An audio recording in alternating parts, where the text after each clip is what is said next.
जज साहब अपनी ही माँ को वृद्धाश्रम छोड़ आए। आश्रम में माँ का ध्यान रख सके इसलिए वहां के चौकीदार से दोस्ती कर ली थी और उसे कुछ पैसे भी दे दिए थे। चौकीदार के पूछने पर जज साहब ने चौकीदार को अपने दिल की बात आंखों में आंसुओं के साथ बता दी कि घर में पत्नी है जो माँ के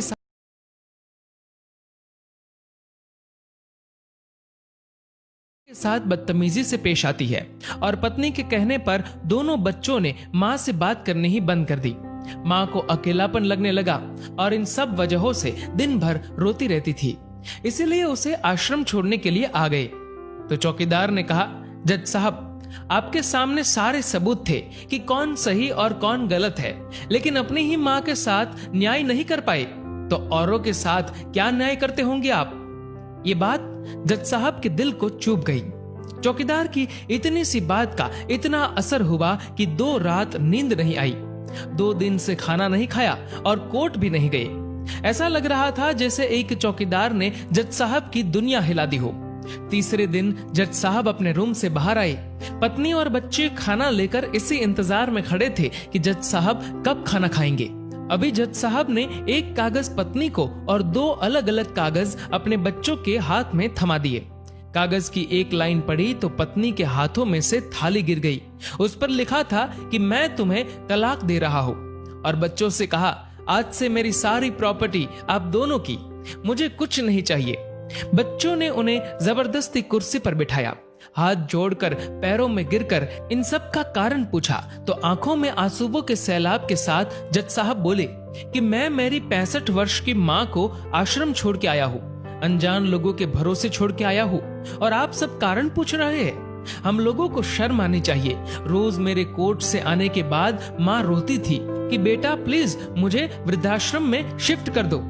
आप में से किसी ने भी माँ से सीधे मुंह बात नहीं की और ये भी भूल गए कि जिस जज को आज पूरा शहर सलाम करता है, उसी जज को बनाने में उस माँ का कितना बड़ा रोल है। कभी दूसरों के घरों में काम करने जाती तब भी मुझे अकेला ना छोड़ती थी। ऐसी भगवान समान माँ को मैंने आश्रम में छोड़ दिया, और वो भी ऐसे लोगों के भरोसे जिन्हें ये तक नहीं पता कि माँ को क्या बीमारियां है। खुद को कोसते हुए जज साहब कहते हैं, दूसरों पर फैसले सुनाने वाला आज मैं खुद हार गया। मैं जज नहीं बल्कि गुनहगार हूँ, और मैंने जो गुनाह किया है वो शायद कानून तो माफ कर देगा, लेकिन ईश्वर के कोर्ट में वो कभी माफ नहीं होगा। ये कहते हुए जज साहब बोले कि अब मैं अपने पापों का प्रायश्चित करने जा रहा हूँ। मैंने अपना सब कुछ आप लोगों को सौंप दिया है और अब अपनी माँ के साथ आश्रम में रहूंगा और उनकी सेवा करूंगा।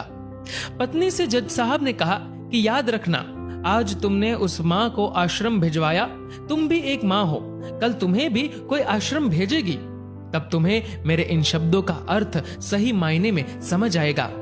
ये बोलकर जज साहब आश्रम के लिए चल दिए। आधी रात को चौकीदार भी जज साहब को देखकर चौंक गया। आश्रम के अंदर दाखिल हुए तो देखा माँ सो रही थी।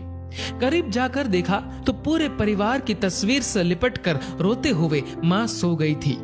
आश्रम का प्रशासन भी जाग गया, क्योंकि पीछे पीछे पत्नी और बच्चे भी आ गए थे। उन्हें यह एहसास हो गया था कि उन्होंने क्या पाप किया है। तभी आश्रम की एक कर्मचारी बोली, हम इन्हें आपको नहीं सौंप सकते, क्या पता कल आप इन्हें मार दो तो। ये सुनते ही जज साहब की पत्नी को दिल में बहुत दर्द हुआ। वो बोल उठी कि मैडम जी, शायद हमारे हाथों बहुत बड़ा पाप हुआ है, मानते हैं, लेकिन अब हम इन्हें मारने नहीं, इन्हें एक नया जीवन देने आए हैं।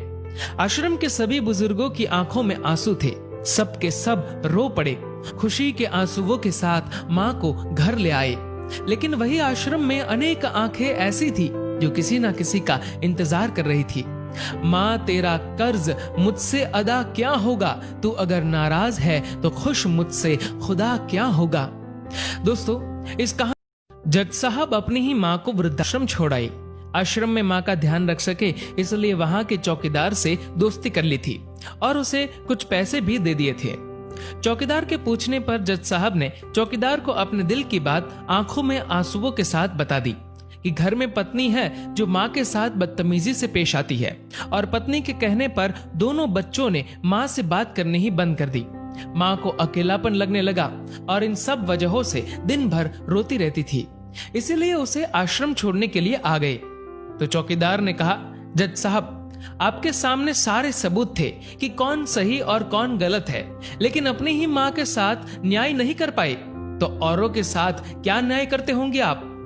ये बात जज साहब के दिल को चुभ गई। चौकीदार की इतनी सी बात का इतना असर हुआ कि 2 रात नींद नहीं आई, 2 दिन से खाना नहीं खाया और कोर्ट भी नहीं गए। ऐसा लग रहा था जैसे एक चौकीदार ने जज साहब की दुनिया हिला दी हो। तीसरे दिन जज साहब अपने रूम से बाहर आए। पत्नी और बच्चे खाना लेकर इसी इंतजार में खड़े थे कि जज साहब कब खाना खाएंगे।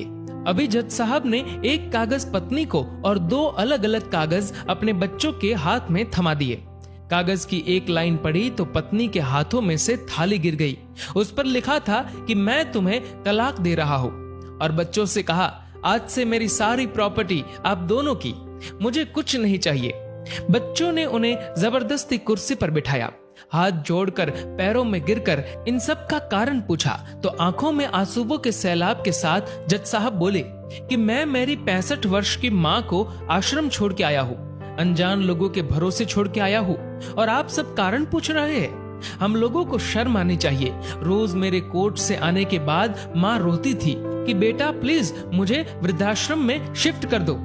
आप में से किसी ने भी माँ से सीधे मुंह बात नहीं की, और ये भी भूल गए कि जिस जज को आज पूरा शहर सलाम करता है, उसी जज को बनाने में उस माँ का कितना बड़ा रोल है। कभी दूसरों के घरों में काम करने जाती, तब भी मुझे अकेला ना छोड़ती थी। ऐसी भगवान समान माँ को मैंने आश्रम में छोड़ दिया, और वो भी ऐसे लोगों के भरोसे जिन्हें ये तक नहीं पता कि माँ को क्या बीमारियां है। खुद को कोसते हुए जज साहब कहते हैं, दूसरों पर फैसले सुनाने वाला आज मैं खुद हार गया। मैं जज नहीं बल्कि गुनहगार हूँ, और मैंने जो गुनाह किया है वो शायद कानून तो माफ कर देगा, लेकिन ईश्वर के कोर्ट में वो कभी माफ नहीं होगा। ये कहते हुए जज साहब बोले कि अब मैं अपने पापों का प्रायश्चित करने जा रहा हूँ। मैंने अपना सब कुछ आप लोगों को सौंप दिया है, और अब अपनी माँ के साथ आश्रम में रहूंगा और उनकी सेवा करूंगा। पत्नी से जज साहब ने कहा कि याद रखना, आज तुमने उस माँ को आश्रम भिजवाया, तुम भी एक माँ हो, कल तुम्हें भी कोई आश्रम भेजेगी, तब तुम्हें मेरे इन शब्दों का अर्थ सही मायने में समझ आएगा। ये बोलकर जज साहब आश्रम के लिए चल दिए। आधी रात को चौकीदार भी जज साहब को देखकर चौंक गया। आश्रम के अंदर दाखिल हुए तो देखा माँ सो रही थी। करीब जाकर देखा तो पूरे परिवार की तस्वीर से लिपटकर रोते हुए माँ सो गई थी। आश्रम का प्रशासन भी जाग गया, क्योंकि पीछे पीछे पत्नी और बच्चे भी आ गए थे। उन्हें यह एहसास हो गया था कि उन्होंने क्या पाप किया है।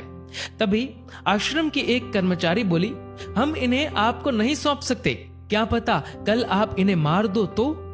ये सुनते ही जज साहब की पत्नी को दिल में बहुत दर्द हुआ।